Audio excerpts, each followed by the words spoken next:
Hello दोस्तों, आप देख रहे हैं T code Indian.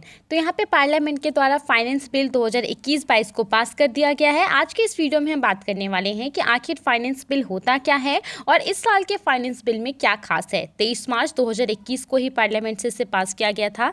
Basically financial proposal जो होते हैं केंद्र सरकार के द्वारा जो यूनियन बजट में किया जाता है, उसको यहाँ पे अफेक्ट में लाने के लिए फाइनेंशियल ईयर 2021-22 के लिए इस पूरे बिल को पास कर दिया गया है। तो सबसे पहले बात कर लेते हैं कि आखिर फाइनेंस बिल होता क्या है। फाइनेंस बिल रेवेन्यू और एक्सपेंडिचर से रिलेटेड एक ऐसा बिल है जिसके बारे में हमारे संविधान के आर्टिकल 110 में बताया गया है। बेसिकली क्या होता है कि जब यूनियन बजट को पेश किया जाता है तो उसमें टैक्स से रिलेटेड बहुत सारे लॉ को बताया जाता है और बेसिकली ये जो पूरा फाइनेंस बिल है वो यहाँ पे एक सरकार को एक पावर देता है कि इस बिल के थ्रू अगर कुछ अमेंडमेंट अगर उसमें करने हो तो वो सरकार यहाँ पे कर सकती है। ऑब्जेक्टिव क्या है इस बिल को लाने का, तो यूनियन बजट के जब पेश किया जाता है तो उसमें बहुत सारे टैक्स के बारे में कहा जाता है, टैक्स चेंजेस के बारे में कहा जाता है जो कि अलग अलग कानून से रिलेटेड होते हैं। यहाँ पे फाइनेंस बिल क्या काम करता है, फाइनेंस बिल एक सरकार को ये पावर देता है कि उनको अलग अलग लॉ के लिए अलग अलग टैक्स चेंजेस करने के लिए जो है अलग अलग अमेंडमेंट को लाने की ज़रूरत नहीं है।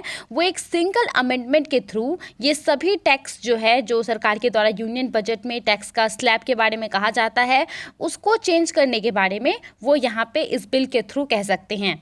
अब अभी जो ये फाइनेंस बिल 2021 को पेश किया गया है उसमें सरकार का कहना है कि उन्होंने ज़्यादा कुछ चेंज तो किया नहीं है। यहाँ पे जो चेंज किए गए हैं जो यूनियन बजट के अनुसार इसमें ऐसे कुछ चेंज किए गए हैं जिससे कि ईज़ ऑफ डूइंग बिजनेस को बढ़ावा मिले और जो कंप्लायंस बर्डन होता है लोगों का कानूनों को पालन करने के लिए किसी भी बिजनेस को चलाने के लिए उसको यहाँ पे ईज़ करने के लिए कुछ यहाँ पे कदम उठाए गए हैं इस पूरे फाइनेंस बिल के थ्रू। उसके अलावा जो सबसे बड़ी बात है, इनकम टैक्स रेट में यहाँ पे कोई भी चेंजेस नहीं किया गया है। ये सबसे बड़ी बात है फाइनेंस बिल 2021 की।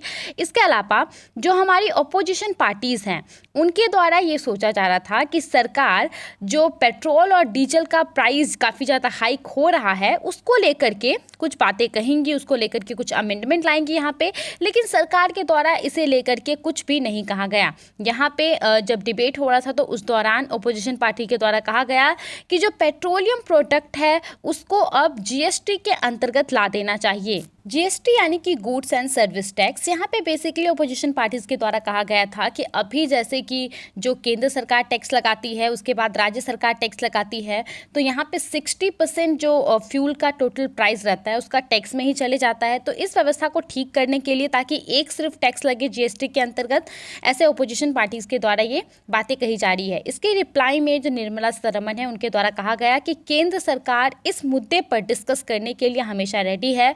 जब जीएसटी काउंसिल की मीटिंग होगी तो इस मुद्दे को एजेंडे में शामिल किया जाएगा और यहाँ पे बात होगा इसको लेकर के। इसके अलावा और कुछ खास बातें हैं फाइनेंस बिल 2021 में।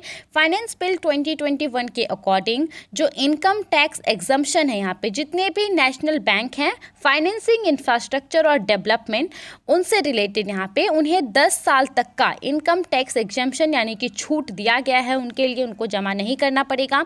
उसके अलावा जो private sector development finance institution है उनके लिए यहाँ पे 5 साल तक का इनकम टैक्स एग्जम्पशन का रूल यहाँ पे कानून में लिखा गया है जो कि और आगे 5 साल तक के लिए बढ़ सकता है। तो दोस्तों आज के इस वीडियो में इतना ही था। आई होप आपको इससे कुछ नई जानकारी मिली होगी। आप इसके बारे में क्या सोचते हैं हमें कमेंट करके ज़रूर बताइए।